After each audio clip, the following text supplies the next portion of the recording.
Maestro Sabater, es un orgullo y un placer tenerlo aquí con nosotros. Mi nombre es Gabriela Herrera, represento a todos los muchachos de la preparatoria, un grupo que nos acompaña el día de hoy. Muy complacida con su cátedra, muy complacida por este nuevo libro que usted acaba de escribir, lo terminamos ya de leer, y hay un término que me llamó mucho la atención, miramientos.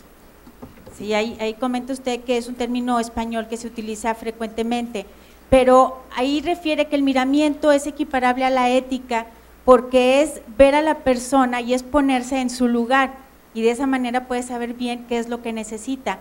En la educación, maestro, a distancia, la educación virtual, ¿cómo puede lograr un maestro esa conexión con su alumno, al que no tiene enfrente, al que no le ve su rostro, no le ve su mirada? ¿Cómo puede saber qué necesita? Bueno, vamos a ver, yo primero el libro que usted se refiere, que es la ética de urgencia, propiamente no se puede decir que sea un libro escrito por mí, sino que es un libro hablado, porque es un libro que yo he mantenido en conversaciones con jóvenes de 14, 15 años, 16, que me han contado sus inquietudes, sus problemas, y yo he procurado ser un poco el frontón en el que tropezaban esas ideas que ellos lanzaban y que trataba de encauzar y de ver qué podíamos sacar juntos de ellas, ¿no? Bueno, efectivamente, la palabra miramientos está bien porque miramientos es simplemente tratar a alguien con cuidado. Es decir, los seres humanos somos esencialmente vulnerables. Nos estropeamos, nos rompemos por dentro psicológicamente y nos rompemos también por fuera.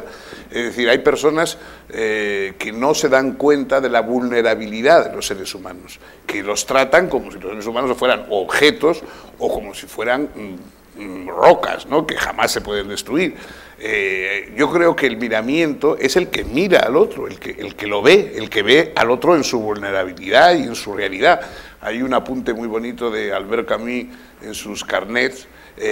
Camus dice que él había un mendigo cerca de la casa donde él vivía en París, que estaba en una esquina y tal, y él pues de vez en cuando se acercaba y le daba algo y charlaba con él, y el mendigo le decía: no, la gente no es mala, es que no ve, es que no ven, ¿no? Y es verdad, es decir, hay mucha gente que no es tanto que sea mala, sino que no ve lo que hay a su alrededor, que no ve cómo viven los demás, que no ve lo que está ocurriendo a pocas manzanas de su casa, que están preocupados por cuestiones caritativas a 3 continentes de distancia, y en cambio están despreocupados de lo que está ocurriendo en el piso de abajo de su propio domicilio, ¿no? Entonces, el miramiento es el que mira, el que trata al otro con cuidado, el que muchas veces, muchas de esas cosas que ahora parecen anticuadas, de la cortesía, etcétera, etcétera, bueno, la cortesía en buena medida es un miramiento hacia los otros. Es decir, es de alguna manera tratar de respetar la individualidad y la personalidad del otro, no ofenderla, no empujarle, es decir, no vivir a empellones, sino vivir de alguna forma con una especie de delicadeza unos con otros. Los miramientos se refieren a eso. Es verdad que no es la base de la ética, o sea, no matar al prójimo no es un miramiento, sino un deber de otro orden diferente, ¿no? Pero si no, creo que la mayoría de nosotros no tiene permanentemente la tentación de estrangular a su vecino o de apuñalarle, ¿no? Entonces, sin embargo, eso no nos hace ya perfectos, ¿no? Porque los miramientos que hay que tener para tratar al otro, esa palabra despectiva, ese momento de esa sonrisa, esa palabra que se dice con que se elogia a alguien que está esforzándose en hacer algo, etcétera, todo eso son los miramientos, ¿no? Y muchas veces en nuestra vida vemos que los momentos más gratos son los momentos en que alguien ha tenido un miramiento para nosotros, sea contarnos un chiste cuando estábamos muy deprimidos, sea habernos dicho una palabra de aliento cuando estábamos esforzándonos y nos parecía que nadie nos hacía caso, o sea simplemente haber cogido la mano del enfermo que tiene fiebre cuando está sufriendo, ¿no? Esos miramientos son parte también de la ética. Claro, me dice, en la educación virtual, mire, por medio de internet, por medio de las vías de transmisión, por teléfono, por como usted quiera, se puede transmitir información, y también como se transmiten palabras, pues se pueden transmitir, digamos, palabras de aliento, de poesía, etcétera. Pero educar, solo se puede educar cuerpo a cuerpo. Es decir, hay muchas cosas importantes en la vida, como el amor, por ejemplo, que no se pueden hacer por correspondencia. Es decir, no se pueden hacer de manera virtual, se tienen que hacer en presencia. Solo podemos aprender a vivir de otro ser humano que está viviendo junto y al lado de nosotros. No podemos aprender a vivir de una máquina, no podemos aprender a vivir de una imagen aunque sea parlante, no podemos aprender a vivir más que de seres humanos de carne, de sangre, con sus dudas y con sus torpezas. Entonces, la educación como tal es siempre presencial. Los medios de comunicación actuales se pueden utilizar para transmitir información, para convocar conocimientos, etcétera, etcétera, pero educar en su sentido más radical solo se hace de persona a persona. Adelante. Buenas tardes, maestro. ¿Nos podría usted hacer el favor de explicarnos lo que es el relativismo frente a la ética en una sociedad que a veces hace elástica la conciencia para justificar algunos actos? Y también lo que importa el contexto cultural, porque por ejemplo para el occidental pues es una conducta a veces el vestir en la calle como lo permite la libertad, pero para el oriental o para determinado grupo religioso pues es inmoral. De hecho dicen que en América habita el demonio, ¿verdad? Porque somos no solo inmorales sino pecadores. Esos dos términos. Bueno, yo eso le decía, ¿no? Que precisamente siempre en las cuestiones morales hay que distinguir entre, y de ahí la necesidad de una reflexión, entre los temas de fondo morales y las supersticiones. Es decir, que uno deba llevar una falda por debajo o por encima de la rodilla, que uno deba taparse la nariz o taparse otra parte del cuerpo, que uno deba comer determinadas cosas un día de la semana y no otros, etcétera. Esas cosas pues son más o menos folclore y supersticiones que pueden ser simpáticas, pero no tienen nada que ver con la moral. Es decir, la moral jamás se preocupa de lo que come la gente un día u otro de la semana, sino que al contrario, lo que dice es que debe comer todos los días y ayudar a que coman los demás. Eso es lo que dice la moral. Que si tengan que comer carne, pescado, fruta o otro, eso ya es la dietética, no la moral. Y así con todo lo demás, es decir, la indumentaria, pues en fin, evidentemente ha cambiado mucho a lo largo de los tiempos y ha habido épocas en que los tobillos de la mujer eran una cosa que causaba una excitación brutal en los varones, y hoy pues estamos, aunque nos gusten los tobillos, acostumbrados a verlos, ¿no? De modo que yo creo que realmente esas cuestiones no tienen nada que ver con lo relativo, porque las supersticiones o relativas son cosas que se le meten a la gente en la cabeza, o sea, nos meten a todos en la cabeza. Cada uno de nosotros tiene sus pequeñas supersticiones, nos hacemos el café de cierto modo, cuando queremos leer nos sentamos en una butaca especial, o yo tengo amigos que cuando van a las carreras de caballos se ponen una corbata que se pusieron un día que ganaron mucho dinero porque creen que esa corbata les trae buena suerte. Bueno, todas estas cosas, nuestra vida está hecha de cosas así, y eso, pero todo eso no tiene nada que ver evidentemente con la moral, ¿no? A veces se utiliza el relativismo en el sentido de que hay personas que piensan que las verdades morales son verdades según las regiones, es decir, bueno, por ejemplo, pues hombre, el hecho de que a los ladrones se les pueda cortar la mano derecha, o el hecho de que se condene a muerte a deficientes mentales, pues dice, hombre, son cosas que en unos sitios están bien y en otras mal. Bueno, pues no es verdad. Es decir, precisamente la ética es lo que dice que hay unos valores que más allá de esas diferencias están bien o están mal, o por lo menos podemos juzgar bien o mal en todas partes, porque si no, nos llevaría, el relativismo en ese sentido nos llevaría a decir, bueno, hombre, hay un tsunami en Xi'an y yo veo que la gente se está ahogando por unas horas, pero claro, vete tú a saber si les gusta, pues a lo mejor allí les gusta ahogarse cuando llega, no, es decir, los seres humanos entendemos las necesidades ajenas, entendemos los problemas que tienen otros seres humanos, y no nos podemos escudar, ¿no?, como en esas cosas, decir, no, hay gente que le gusta la sumisión, que le gusta estar besando los pies a los jefes, hay mujeres que les gusta que el marido les dé con un látigo porque así, en fin, aprenden disciplina. Bueno, no, yo creo que todo esto, ese tipo de relativismo que dice que hay que mirar primero la antropología y luego la ética, me parece fundamentalmente falso. Yo creo que la antropología está bien para describir el catálogo de actitudes posibles, pero la ética es necesaria para valorarlas. Y de hecho, la propuesta de unos derechos humanos y de una declaración universal de derechos humanos es para declarar que hay ciertas cosas que da lo mismo que sea uno blanco, negro, amarillo, o lo que sea, que seas varón o mujer, sino que hay cosas que están ligadas a la humanidad y otras que no. Y eso es lo que hay que buscar en la ética. Aquí tenemos a otra persona. Adelante. Es admirable y nadie lo niega los progresos científicos y tecnológicos que hemos tenido en estos últimos tiempos. El internet, el celular, y la televisión, tantas cosas.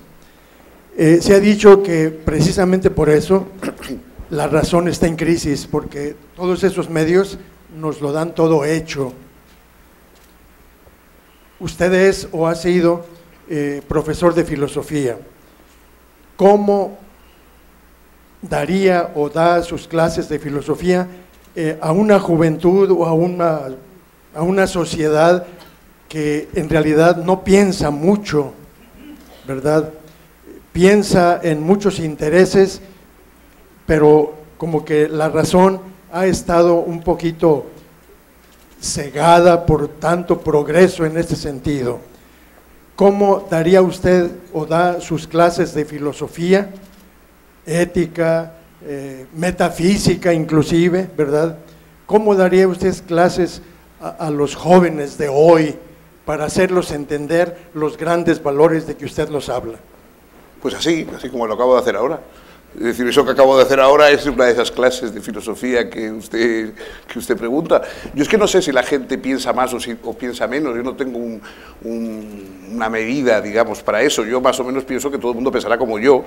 Es decir, yo no considero que mi razón se haya visto disminuida por el iPad, ni por el iPhone, ni por el avión, ni por la electricidad, ni por cosas por el estilo. Al contrario, todos esos son productos de la razón que amplían nuestra razón y que nos dan más capacidades para la razón. Si no se hubiera inventado el avión, a mí me costaría mucho venir a Monterrey a verles a ustedes, que siempre es una cosa muy grata, y no me podría comunicar con las personas que me invitan porque no tendría un iPad para hacer los trámites rápidamente. Es decir, las cosas que la técnica inventa están a nuestro favor, no en nuestra contra. La razón es precisamente la que produce esas cosas. Lo que pasa es que esas cosas son instrumentos y la razón tiene que preocuparse también de los fines que queremos dar a esos instrumentos. No hay ninguna cosa, ningún objeto que pueda convertirse en fin de la vida de un sujeto. Solo otros sujetos pueden dar sentido a la vida de los sujetos.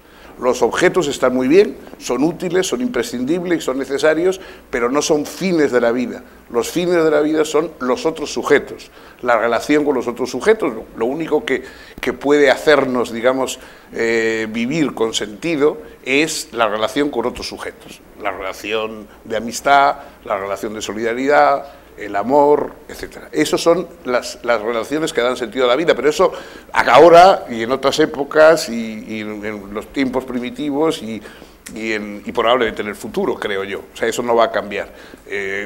Variarán los objetos, variarán los instrumentos, variarán las herramientas, pero los fines de la vida siempre serán que los humanos tenemos como fines a los otros, la convivencia con los otros humanos. Y eso no se ha alterado. Entonces yo no tengo por qué pensar que los seres humanos hoy piensen menos que en otras épocas. Yo primero solo he conocido a estos. No tengo ningún elemento para medir ni para considerarme yo como el único que piensa dentro de un mundo de la gente que no piensa. Lo que importa es ver si de alguna forma puedo aumentar y mejorar la forma de pensar de los otros. Y eso es lo que he intentado hacer durante bastantes años. Bien, gracias. Sí. Adelante. Doctor, buenas tardes.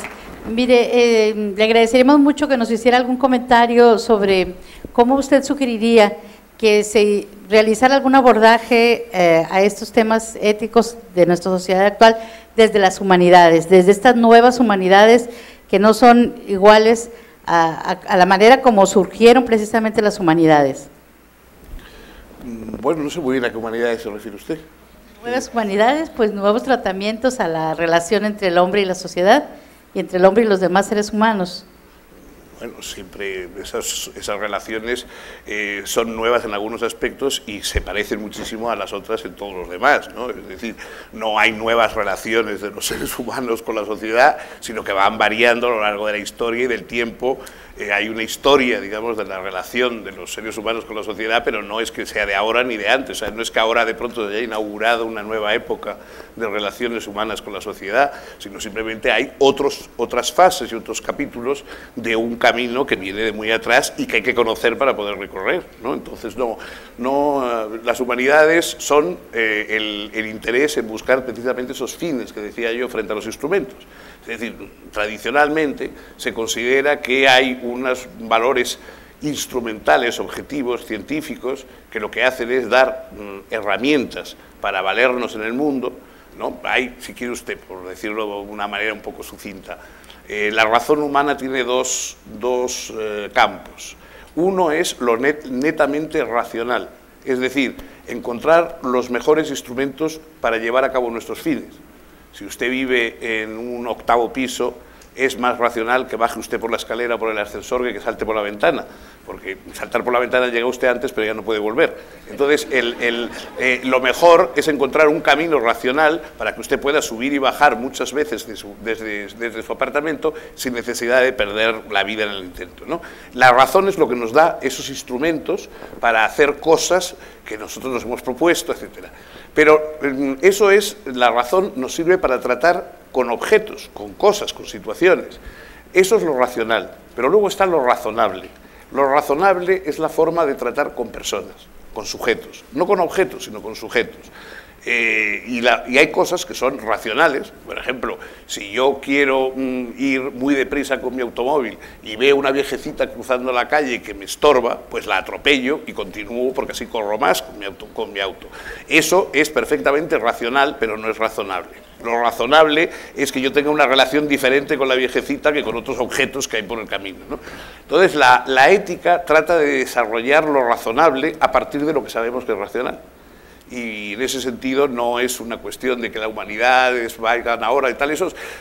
Mire, las grandes novedades de las relaciones del hombre, de la sociedad, etcétera, eso normalmente las inventan los que quieren vender libros sobre esos temas. Entonces hay que señores que dicen, nueva forma de ver la sociedad y tal y cual. Bueno, y es simplemente porque, claro, cada año tiene que salir una novedad para que haya cosas que vender en la feria del libro. Pero atengámonos a que las cosas se desarrollen de una manera menos impactante y un poquito más gradual, ¿no? A lo largo del tiempo. Bien. Gracias. Aquí tenemos un joven, adelante. Maestro, Alberto López, vengo de la Facultad de Medicina. Tengo ahorita una observación. Me llamó mucho la atención el caso de Milán, que nos comenta ahorita. El propósito sería no tratar de cambiar al alcalde, porque él ya no puede cambiar, sino educar a la juventud para que no escoja a un alcalde que vaya en contraposición de los principios y los valores de la sociedad. ¿Qué pasa cuando se educa a la juventud para que escojan a otros líderes, pero la misma sociedad no le da a la juventud esas opciones? Si todo lo que se le ofrece a la juventud sigue siendo parte de lo mismo, el mismo problema. Y es ético que la juventud actúe en contra de, digamos, los cánones que la misma sociedad le impone, con tal de buscar diferentes opciones.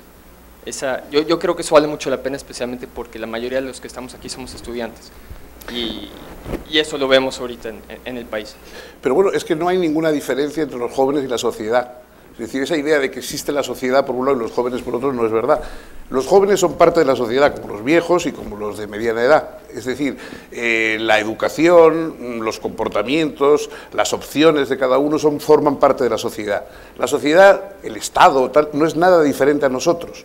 Los políticos somos nosotros, los que elegimos, los que optamos, los que intervenimos y los que, si no hacemos las cosas y dejamos que la rutina vaya empujando los males en el mundo, pues tenemos la culpa. Es decir, uno no puede decir, es que la sociedad me ha hecho malo. No, la sociedad no existe, no está en ninguna parte, la sociedad somos nosotros. Nosotros somos los que tenemos responsabilidades sociales.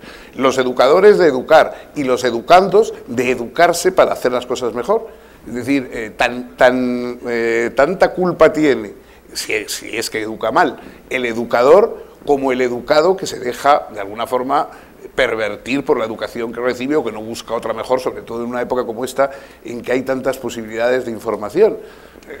Si no, pues imagínate que los que fuimos educados en una dictadura, ahora podríamos decir, no, mire usted, yo no tengo más valores que los dictatoriales, porque es los que me enseñaron de pequeño. Bueno, uno evidentemente es bueno que sea y que reciba mejor educación, pero si no la recibe es bueno que espabile lo suficiente para buscar complementos a sus razones y a las razones de otros, porque si no la sociedad no se transformaría nunca. Y la sociedad evoluciona y cambia, y el alcalde ese de Milán pues es, como decía bien Umberto Eco, una anomalía que habría que suprimir y buscar que eso ya no fuera posible, y que ya lo mismo que no elegiríamos hoy a un Calígula para gobernar uno de nuestros países, si hay un Calígula tendrá que disimular y presentarse como una persona de mejor talante, pues de la misma forma que ya hemos evolucionado para decir que hay ciertas cosas que no queremos, debemos continuar ese camino en cuestiones sociales, en cuestiones de solidaridad, etcétera, etcétera, pero siempre sabiendo que no hay ellos y nosotros, sino que somos nosotros juntos, y que nosotros con nuestras contradicciones. Lo malo de la sociedad y de los políticos es lo mucho que se parece a los gobernados y al resto de la sociedad. Es decir, nosotros tenemos que aceptar la parte de conformismo que hace que prevalezcan y se aprovechen de ella pues desaprensivos, violentos, depredadores, explotadores, etcétera, etcétera. Bien, gracias. Jóvenes de este lado. Buenas tardes, mi nombre es Montserrat Siller, estoy en la carrera de Ingeniería Mecatrónica. Y, por ejemplo, los jóvenes de ahorita tienen diferentes valores a los señores, por así decirlo, de antes. ¿Qué nos podría decir usted para que nosotros nunca dejemos de ser unas personas con virtudes y con valores? Bueno, yo tampoco creas que tengo ninguna autoridad, yo sí, no soy un hipnotizador, yo solamente puedo recomendar ciertas cosas que me parecen prudentes y necesarias, pero la opción está siempre en manos del que va a actuar. Es decir, cada uno de nosotros solo conoce a un sujeto desde el punto de vista de la libertad, que es a él mismo. No conocemos a los demás. Es decir, los demás sabemos más o menos si lo que hacen nos perturba, nos conviene o nos desagrada o lo que sea, pero no estamos en su lugar.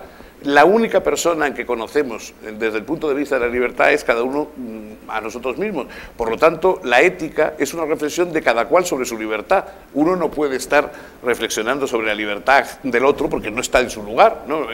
Yo tenía un compañero en la facultad cuando estudiábamos filosofía, un compañero que era prochino y un hombre muy serio y muy dogmático, y que se censuraba, quizá con razón, mi excesiva frivolidad, y de vez en cuando me decía, mira, te voy a hacer una autocrítica. Y yo decía, hombre, si me la haces tú no será una autocrítica. O sea, la autocrítica o me la hago yo o no se la hace nadie, ¿no? Bueno, pues la ética no está para hacer autocríticas a los demás, sino para hacérsela a uno mismo, ¿sabes? Ese es el problema. Entonces, yo puedo deciros lo que me parece de la parte que tengo de experiencia, lo que creo que sería conveniente, y creo que se puede argumentar y razonar, pero evidentemente no, el final de la persuasión depende de cada uno de las personas que van a actuar, ¿no? En cada momento, jóvenes o no tan jóvenes.